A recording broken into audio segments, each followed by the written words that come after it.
Saudações, alunos da terceira série! Vamos ter mais uma aula de História. Uma aula que nós vamos tratar sobre a Primeira República Brasileira. Isso é, aquele governo que veio depois que acabou a monarquia do Brasil. Qual que é o objetivo, então, que nós temos para essa nossa aula? É compreender os conceitos políticos, econômicos e sociais da Primeira República Brasileira. Essa Primeira República começa em 1889 e vai até 1930. Analisar a conjuntura política dessa Primeira República, então todos os aspectos que vão envolver as práticas políticas mais comuns durante esse período. Mas vamos aqui para os nossos conhecimentos prévios. Você sabe qual que é a diferença entre uma monarquia e uma república? Quais motivos que levaram à troca do sistema de governo no Brasil? Por que decidiram, de repente, que a gente não iria mais ser uma monarquia e iríamos ser uma república? Eu respondo isso para vocês. Uma monarquia, o chefe de Estado, o rei, ele é um cargo vitalício e hereditário. Isso é, o cara é rei a vida inteira, é um direito só dele, e quando ele morrer, vai passar para o herdeiro dele. Enquanto numa república, o cargo ele é eletivo, ele é eleito, e é temporário. No momento que esse cara é eleito, ele já sabe qual que vai ser o último dia em que ele é chefe de Estado. Ele já sabe quando que ele vai ser despedido. Um rei, não. O rei é um direito vitalício, vai durar a vida inteira. Tá? Quais motivos levaram à troca do sistema de governo no Brasil? Bom, essa troca de governo ocorreu através de diversas crises. Uma com a Igreja Católica, houve crises com o Exército, entre a monarquia e o Exército, e também houve uma crise muito forte com os fazendeiros em relação à abolição da escravidão. Todo esse conjunto de fatores levou a monarquia do Brasil a perder o apoio. E aí, então, nós vamos ter a proclamação da República, com uma nova forma de governo para o Brasil. Então, vamos para a nossa problematização agora. Dentro dela, eu pergunto para vocês, você sabia que uma das bebidinhas mais tradicionais de todo brasileiro, o café com leite, já foi o nome de uma prática política, uma prática de governo no Brasil? Quais as relações que permitiram isso ocorrer? Então, a chamada política do café com leite foi empregada no Brasil durante a República Velha, já falei, 1889 até 1930, que consistiu no predomínio político dos cafeicultores do estado de São Paulo e dos fazendeiros do estado de Minas Gerais, que revezavam a ocupação do cargo de presidente do Brasil. Uma hora era alguém de São Paulo, uma hora era alguém de Minas Gerais. Por que a gente chama de café com leite? Porque o São Paulo era o maior produtor de café e Minas Gerais era o maior produtor de leite do Brasil. E daí tem um detalhe, mas então São Paulo tinha uma grande riqueza. Minas Gerais era tão rico com as leites? Não, mas ela tinha o maior colégio eleitoral do Brasil. Então acabava tendo esse acordo entre o pessoal de São Paulo e o pessoal de Minas Gerais. Então vamos entender um pouco mais como que funcionava esse acordo da política do café com leite. Aqui nós temos uma charge que eu trago para vocês, da revista Careta, de 1925. Nela, o que ela está mostrando para a gente? Bom, primeiro tem a legenda, né? A fórmula democrática. Os detentores, eles estão falando, tenham paciência, mas aqui não sobe mais ninguém. E nessa imagem, o que você tem? Você tem uma montanha, você tem, num lado, São Paulo, no outro lado, Minas Gerais, e a cadeira de presidente da República. E embaixo você tem todos os outros estados, Paraná, Rio Grande do Sul, Santa Catarina, Bahia, tentando chegar nessa cadeira. E ele avisa, aqui não sobe mais ninguém. Então essas charges satirizam o fato da cadeira presidencial ser inalcançada para a maioria das províncias do Brasil. Tá? Apenas São Paulo e Minas Gerais estão monopolizando os braços dessa cadeira. Certo? Então, a política do café com leite foi uma das grandes características políticas da Primeira República. A aliança entre o Partido Republicano Paulista e o Partido Republicano Mineiro garantiu a hegemonia dessas oligarquias durante a Primeira República.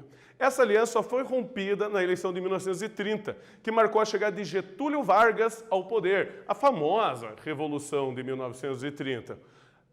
Por que a gente chama de oligarquia? Pega o dicionário, veja lá a origem da palavra. Oligarquia, se eu traduzir para vocês, quer dizer governo de poucos. Ou seja, só poucos tinham acesso, então, a esse governo. Quem eram esses poucos? as elites econômicas de Minas Gerais e de São Paulo. Então, vamos para o primeiro quiz da nossa aula de hoje. Os partidos políticos que dominavam a cena dos acordos e conchavos políticos das oligarquias, no início do século XX no Brasil, eram o PRP e o PRM. Lembra ali, a gente já falou. Esses partidos serviam a interesses. Quais interesses serviam? A, dos republicanos radicais populistas, PRP, e dos republicanos moderados, PRM. B, de seus respectivos estados oligárquicos, São Paulo e Minas Gerais. Ou letra C, exclusivamente do estado de São Paulo, cuja economia do leite comandou o Brasil entre 1900 e 1930. Vocês terão aí um tempinho para pensar, essa tá fácil e a gente já volta aí.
Então, pessoal, responderam? Esse primeiro quiz bastante simples aí, para a gente ir esquentando para a aula de hoje. A resposta correta era a letra B, né? Respectivamente aos estados de São Paulo e Minas Gerais. O que é PRP? Partido Republicano Paulista. E o que é o PRM? Partido Republicano Mineiro. Então, a alternativa certa, letra B, demonstra claramente a política do café com leite. Mas outras práticas políticas também vão se tornar bastante comuns durante a Primeira República Brasileira. Uma delas, a gente traz uma charge aqui, é o voto de cabresto. Como assim? É uma das práticas aí que para garantir que essa elite conseguisse o poder. Nele, o que você olha? O político carregando um eleitor.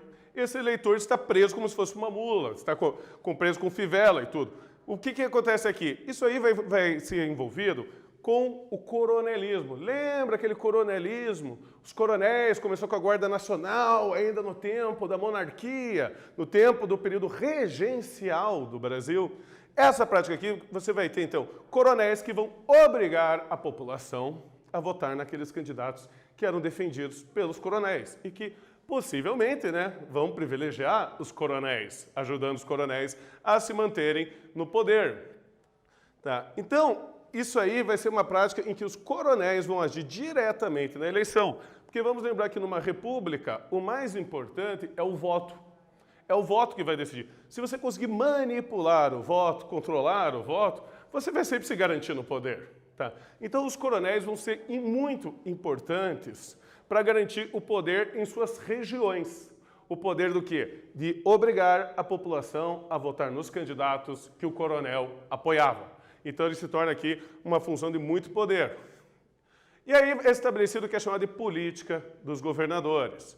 A política dos governadores, ou também chamada política de Estado, foi um acordo durante os primeiros anos da República Velha, em que o governo federal apoiava os governos estaduais sem restrições, isso é, sem exigir nada. E, em troca, eles faziam uso dos coronéis, acabamos de falar, para eleger bancadas pró-governo federal. De forma que nem o governo federal, nem os governos estaduais enfrentassem qualquer tipo de oposição. Campos Salles, que foi nosso presidente nesse período, propôs o nome Política dos Estados. E o que ele dizia? O que pensam os estados, pensa a União. Calma, não estou entendendo, me pareceu um pouco complicado isso. Eu trago aqui um modelinho para vocês terem maior clareza sobre o que eram as políticas dos governadores e sobre como que o coronel influenciava aqui. Você vai ter, nas várias regiões de um estado, você tinha os coronéis locais, que exerciam, então, muita autoridade sobre o governo. Esses coronéis, então, eles iam conseguir os votos para o governo do estado. O governo do estado, então, teria que agradar esses coronéis para isso. Como? Garantindo verbas e benefícios na região daquele coronel. Então, em troca, quem desse mais verbas e benefícios para o coronel ia apoiar nas eleições. Daí o que acontece? O governo estadual, eleito, ele garantia votos para o governo federal. Então, o que ele vai querer em troca de manter esses votos para o governo federal? Ele vai querer apoio político e financeiro. Então, de um lado você tem toda uma aliança que era para angariar os votos, para todo mundo ficar juntinho no poder, e por outro lado você tem uma relação de verbas, benefícios, apoio político e principalmente financeiro. Se você não apoiasse isso aqui corretamente, seu estado não ia receber investimentos, o seu governo não ia receber nada. Então, era uma aliança aqui que nós vamos ter muito clara que vai se desenvolvendo através dessa política, então, conhecida como política dos governadores ou política dos estados. E vamos, então, para um quiz nosso, questão do Enem 2014. O problema central a ser resolvido pelo novo regime era a organização de outro pacto de poder, que pudesse substituir o arranjo imperial, com grau suficiente de estabilidade. Vamos lembrar que havia um acordo de poder na época do Império, que foi rompido com a proclamação da República. Então precisava-se inventar um novo. O próprio presidente Campos Salles resumia claramente o seu objetivo. É de lá, dos estados que se governa a República, por cima das multidões que tumultuam agitadas nas ruas da capital da União.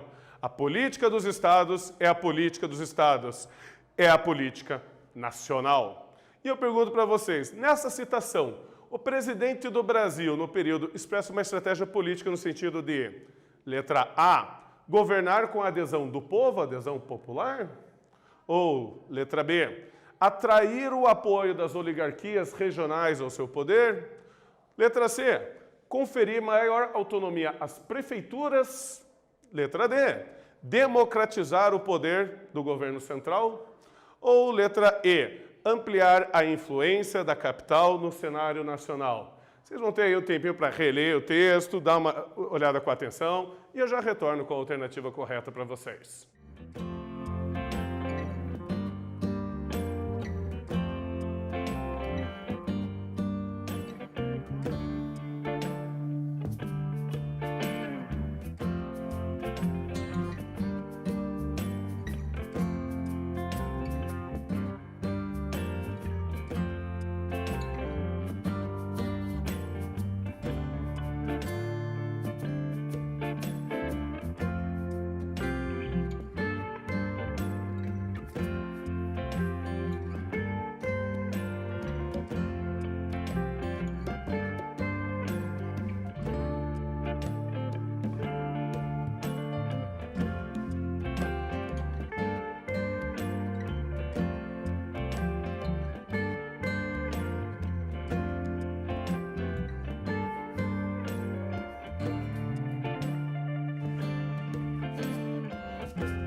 Pensaram bem, leram o textinho com atenção, questão de Enem, conseguiram chegar a uma conclusão? A resposta correta desse exercício era B, atrair o poder das oligarquias regionais, isso é, dos governadores dos estados, dos coronéis, tá? Essa aí era a proposta dele. Ele até fala muito mal da população no texto dele.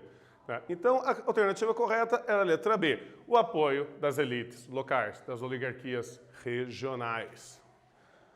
Algumas coisas aí vão ter alguns acontecimentos importantes durante esse período da Primeira República. Talvez um dos mais importantes seja o Tratado de Petrópolis. Tá? O Tratado de Petrópolis foi firmado em 17 de novembro de 1903, na cidade de Petrópolis. Formalizou uma troca de territórios entre o Brasil e a Bolívia. O Brasil ia receber uma faixa de terra entre os rios Madeiras e o rio Abunã, do Brasil passava para a Bolívia, outra parte vinha para o Brasil. Então foi quase que uma compra de território. Esse é o atual território de Acre, que antes ele fazia parte da Bolívia. O Acre, então, ele vem para o Brasil e ele passa a ser mais um estado brasileiro. Tá? O governo brasileiro se comprometia, então, nessa troca, a também construir a estrada de ferro Madeira-Mamoré, que permitiria, então, que os bolivianos tivessem acesso ao rio Amazonas e daí ao Oceano Atlântico para poder transportar suas cargas. Esse trabalho aí colocou fim numa situação muito complicada que tinha de fronteiras ali entre o Brasil e a Bolívia. Como vocês podem ver aqui no mapa, o território do Acre, esse tratado foi firmado pelo grande diplomata brasileiro Barão do Rio Branco. Não é à toa que a capital do Acre recebe o nome em sua homenagem, Rio Branco. Tá? Então, o Brasil passou a ter posse desse território, que antes era um território boliviano. Tá? E aí, dentro daquela política do café com leite, o café a gente já percebeu que era um elemento muito importante economicamente para o Brasil, tanto é que ele vai trazer grandes influências até na política brasileira. Vai ser firmado o Convênio de Taubaté, em 1906. Esse foi um acordo firmado entre governadores dos estados de São Paulo, Minas Gerais e Rio de Janeiro, prevendo a colheita de uma safra recorde. O que o convênio estabelecia? Preços mínimos para a compra de excedentes pelos governos, que a exportação de tipos inferiores de café fosse desencorajada e que fosse melhorada a propaganda no exterior, que se estimulasse o consumo interno e restringisse a expansão dos lavouros. No fundo, o que eles queriam? Esse aqui era um acordo em que o governo se comprometia a ele gastar dinheiro, fazendo o quê?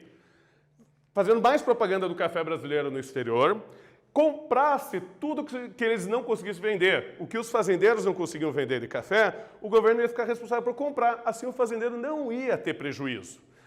Tá? E daí também, eles também vão querer aí controlar a lavoura de café, para que não se expanda muito também.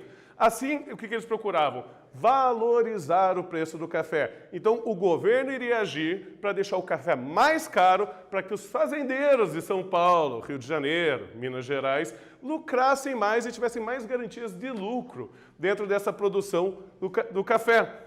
Então, era um acordo em que o governo se responsabilizava a garantir maiores lucros para esses fazendeiros.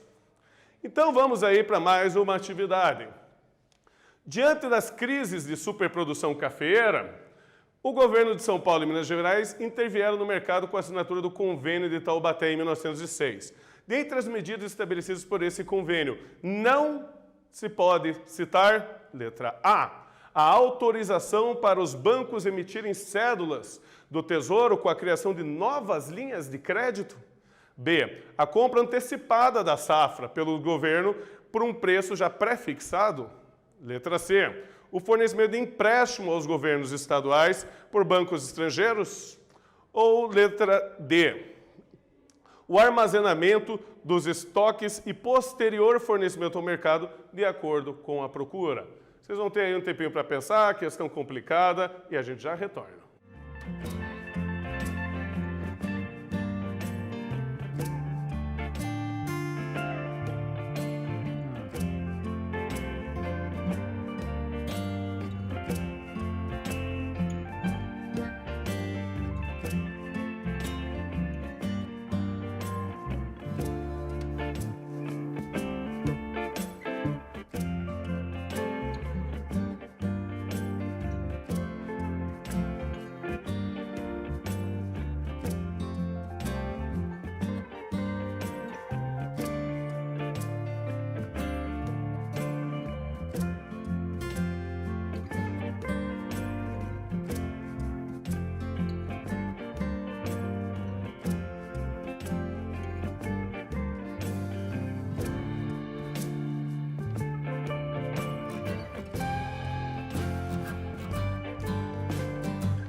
Então, pessoal, pensaram com cuidado? Responderam? A alternativa correta é a letra A. Autorização para os bancos emitirem cédulas do Tesouro com a criação de novas linhas de crédito. Isso aqui não tem nada a ver com o Conselho Taubaté. Na verdade, isso aqui tem a ver com a política do encilhamento da época do Rui Barbosa, ainda no governo provisório do Marechal Deodoro da Fonseca. Então, isso não tem nada a ver com a produção cafeeira. Tá? Então, gente, o que a gente acabou vendo então na aula de hoje? A política do café com leite. Então, como que era feita os arranjos entre o Estado de São Paulo e o Estado de Minas Gerais, para que assim os dois conseguissem se garantir o poder. Também vimos como o coronelismo, através de práticas como o voto de cabresto, foram bastante importantes aí para garantir o poder desses coronéis e as oligarquias se manterem nos poderes.